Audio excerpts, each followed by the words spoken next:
अपना कर्तव्य दिखला के पाते हैं जग में प्रसिद्धि। अपना कर्तव्य दिखला के हीन मूल की ओर देख, हीन मूल की ओर देख, जग गलत कहे या ठीक, वीर खींच कर ही रहते हैं इतिहासों में लीक, वीर खींच कर ही रहते हैं इतिहासों में लीक। मैं हूं आपका दोस्त श्रवण गुप्ता और पीजी कॉलेज अंबिकापुर में आज राजनीति विभाग में नेशनल सेमिनार का आयोजन किया गया। तो चलिए देखते हैं कि किस प्रकार से नेशनल सेमिनार संपन्न होता है। तो दोस्तों देख सकते हैं आपकी काफ़ी ज़ोरों शोर से तैयारी चल रहा है नेशनल सेमिनार का अभी। और इधर पूरे देख सकते हैं कि ये बैग है।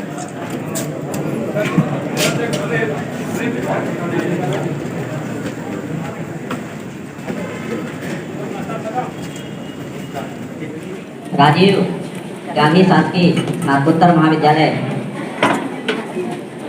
अंबिकापुर में आपका हार्दिक अभिनंदन और स्वागत है।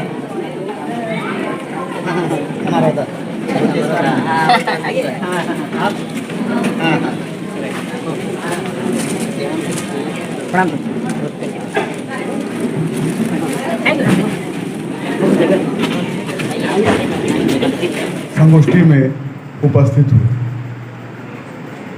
उन्होंने तय किया कि 21वीं सदी के वैश्विक परिदृश्य में उभरता भारत आज के समय में यह सबसे प्रासंगिक विषय के रूप में हर भारतवासी के समक्ष प्रस्तुत है। भारत एक राष्ट्र के रूप में, भारत एक ऐसा देश है जो अत्यंत प्राचीन समय से सतत प्रवाहमान रहा है। तमाम अवरोधों आपदाओं के बावजूद यह राष्ट्र कभी भी निष्प्रभावी और निष्प्राण नहीं हुआ। इसकी महत्ता, इसकी गौरवशाली अतीत हमेशा से रही है। अगर हम देखते हैं तो जैसे गृहस्मत ऋषि जो ऋग्वेद में आते हैं, सबसे पहले उन्होंने सूती वस्त्र का इजाद किया, कपास से सूत निकालने का काम किया और पूरे विश्व को एक तरीके से वस्त्र की परिभाषा भारत ने दी। या हम भरद्वाज ऋषि को देखते हैं जिन्होंने विमान शास्त्र लिखा था। यंत्र सर्वत्र में विमानों की बात आती है। वारामिहिर हों, कौटिल्य हों या वाल्मीकि हों, सबने एक दिशा दी भारत को और भारत का गौरव पूरे विश्व में रहा। दर्शन, गणित, विज्ञान, व्यापार, हर क्षेत्र में भारतीयों का आकर्षण बना रहा। चाहे वो हम बात करें विश्व गुरु की या सोने की क्रिया की, तो अध्यात्म और भौतिक दोनों ही क्षेत्रों में भारत का प्रभाव रहा। लेकिन ऐसा कई बार ऐसा रहा है कि जब स्वर्णिम अध्यायों के पश्चात भी यह देश पतन और पराधीनता का लंबे समय तक शिकार रहा और दिव्य भारत ने दैनीय भारत के दौर को भी झेला और देखा। उससे हम सभी खाते थे, वो भी चाइनीज से आने लगे थे। हम जो राखी बांधते थे वो भी चाइना से आने लगे थे। और खिलौने, जितने खिलौने थे इलेक्ट्रिक रिमोट वाले, वो एक भी भारत में नहीं बन रहे थे। ये तो मान लीजिए रिमोट वाली बात थी। मुझे हमेशा ये बात याद आती है कि मैं यहीं अंबिकापुर शहर में गया और बेटा हमारा कह रहा था कि पापा छाता चाहिए, और उस समय मेरे दिमाग में था कि इसको छाता जो दिलवाना है वो इंडिया का बना हुआ दिलवाना है। मैं गया कई दुकानों पे, और जब उन दुकानों पे गया तो वो सारे छाते चाइनीज थे। मैंने कहा यार इंडिया वाला कुछ फोल्ड वाला दे दो, तो कहा कि ये लंबा वाला जो काला वाला छाता आता है वही इंडिया में बनता है। लेकिन आज अगर हम इस चीज को देखते हैं, अभी मैं इधर देख रहा था तो चाइना से जो आयात हो रहा था हमारा खिलौना, वो आधा हो गया और निर्यात की स्थिति में हम तिगुने हो चुके हैं। तो आज जो इनिशिएटिव लिए गए हैं उसके प्रभाव देखने में आ रहे हैं। परंपरा और प्रौद्योगिकी, अस्मिता और आधुनिकता में सुंदर सामंजस्य जो स्थापित किया जा सकता है वो आज हम लोगों को देखने को मिल रहा है। विस्मयकारी भारत में विविधताएं हैं। ये भारत में जितनी डाइवर्सिटी है, वो समाज की बात कर लें, पेड़ों की बात कर लें, जीवों की बात कर लें, विश्व में कहीं नहीं। लेकिन भारत ने उनमें एकत्व भी दिखाया है। जो भारत में समरसता है, जो प्रेम है। कार्यक्रम में मुख्य वक्ता, बीज वक्ता के रूप में उपस्थित श्री प्रेम शंकर सिदार जी, माननीय प्रांत विचारक, राष्ट्रीय स्वयंसेवक संघ छत्तीसगढ़ प्रांत रायपुर। विशिष्ट वक्ता डॉक्टर सर्वेश पांडे जी, प्राचार्य DCM के कॉलेज मऊ उत्तर प्रदेश। एवं कार्यक्रम की अध्यक्षता कर रहे हमारे महाविद्यालय के मुखिया और प्राचार्य डॉक्टर रिजवान उल्ला सर, और हमारे विभाग की विभागाध्यक्ष doctor Jacinta ma'am, Piyush Pandey sir, और सभा में उपस्थित सभी वरिष्ठ प्राध्यापकगण, शोधार्थी एवं प्यारे छात्रों। रामचरितमानस में एक चौपाई आती है, बिनु सत्संग विवेक न हुई। यह हम सबका परम सौभाग्य है कि आज इस सदन में इतने परम मेधा के धनी व्यक्तित्व का हमें सत्संग करने का अवसर प्राप्त हुआ, सानिध्य का अवसर प्राप्त हुआ।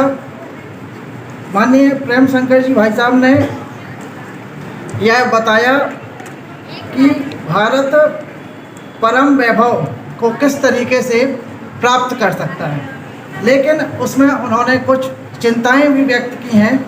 उनका मानना है कि हमारे देश के इतिहास और संस्कृति का षड्यंत्रों के माध्यम से विकृत व्याख्या की गई, शिक्षा को विकृत करने का प्रयास किया गया, पराधीनता की मानसिकता और वैचारिक अधिष्ठान को यूरोप के साथ तारतम्य में लाने का प्रयास किया गया। माननीय भाई साहब,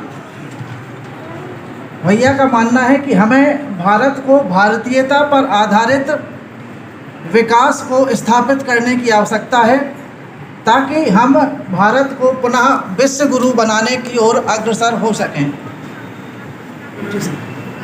उनका मानना है कि हमारी संस्कृति में गंगा जमुनी तहजीब, वसुधैव कुटुंबकम, सांस्कृतिक विविधता, प्राकृतिक संरक्षण और अतिथि देवो भव के भाव को यदि हम आत्मसात करें तो निश्चित तौर पर हम भारत को भारतीयता के आदर्शों पर स्थापित कर सकते हैं। हम माननीय प्रांत प्रचारक जी भैया का बहुत तहे दिल से आभार और धन्यवाद व्यक्त करना चाहते हैं। इसी क्रम में डॉक्टर सर्वेश पांडे जी हमारे विशिष्ट वक्ता थे। उन्होंने इस बात पर प्रकाश डाला है कि हमारे गांव किस तरीके से हस्तशिल्प की राजधानी हुआ करते थे। आज हमें पुनः इस बात को बेहतर करते हुए और पुनः गाँवों को हस्तशिल्प की राजधानी बनाने की आवश्यकता है। आपका भी बहुत बहुत आभार और धन्यवाद। माननीय कुलपति जी प्रोफेसर राम शंकर जी सर, आपने इस बात को रेखांकित किया है कि हमें नैरेटिव चेंज करने की आवश्यकता है। नेतृत्व, पहले नैरेटिव इस तरीके के स्थापित किए गए थे कि नेतृत्व सिर्फ पाश्चात्य जगत कर सकता है और इसको बदलने की आवश्यकता है। हमें अपनी समृद्ध परंपरा पर आधारित भारत का विकास करने की आवश्यकता है। आपने प्राचीन श्रेष्ठ परंपरा का उल्लेख करते हुए यह बताया कि ओम के उच्चारण को किस तरीके से क्वांटम फिजिक्स के साथ तादाद में स्थापित किया जाता है। आपका भी में वो प्रभाव है जो बांध सके और बढ़ता हुआ भारत और भारत की बढ़ती आपके जैसी लोग पॉजिटिव पावर इस बात को और आगे बढ़ाती है कि हिंदी और हिंदी बढ़ सके। इसके लिए आपने एग्जाम्पल भी दिया कि एक प्रोडक्ट का किस तरीके से हिंदी का हो रहा है। पूर्व में एक चैनल था डिस्कवरी की बात हो तो हिंदी में चला रहा है कि ऑडियंस जो है उसको हिंदी में समझ पाती है, ये हिंदी करती है। बहुत बहुत धन्यवाद सर। माइक नहीं चल रहा जी, अपने ही चाचा से गले मिलने के बहाने उनको छुरा घोंप देता है। उस दौर में इस तरह के नजीर मिलते हैं कि सत्ता जो है वो एक फुटबॉल की तरह दोनों लोगों के बीच में है। राम कहते हैं कि मुझे सत्ता नहीं चाहिए, आप सत्ता लो ना, पिता की इच्छा थी या मां की इच्छा थी, बोले नहीं।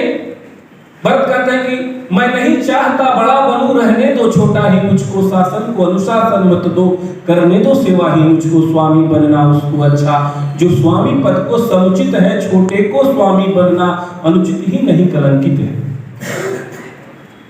किस भाषा में इस तरह की संवेदना आप उठाकर देख लीजिए, स्पेनिश, जर्मन, फ्रांस, किसी भी भाषा में आप देख लीजिए, आपको दिखाई ही नहीं पड़ेगा इतना करुणा, इतना ममता, इतना त्याग।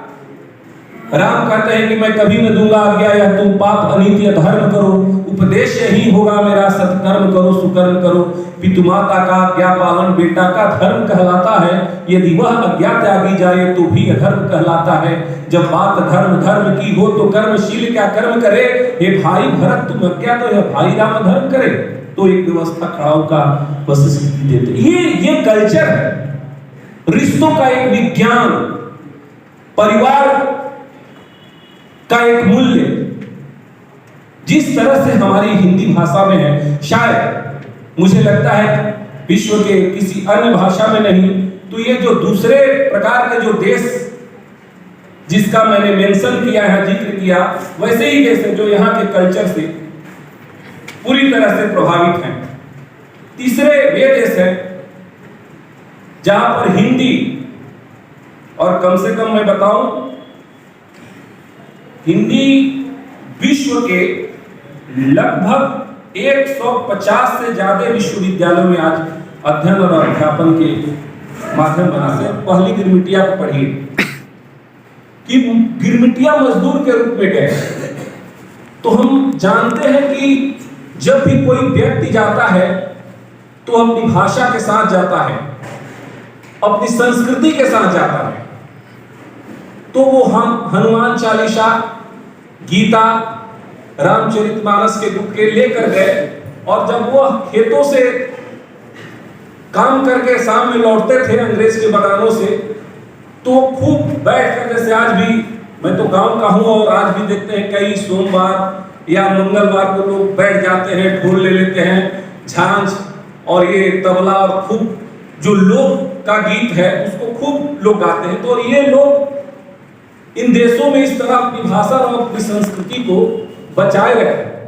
और आप सब जानते हैं कि राम गुलाम वगैरह कई जो भारत वंश जो वहाँ के राष्ट्रपति भी बने, आज भी प्रधानमंत्री वगैरह वो लोग बन रहे हैं। तो ये तो ऐसे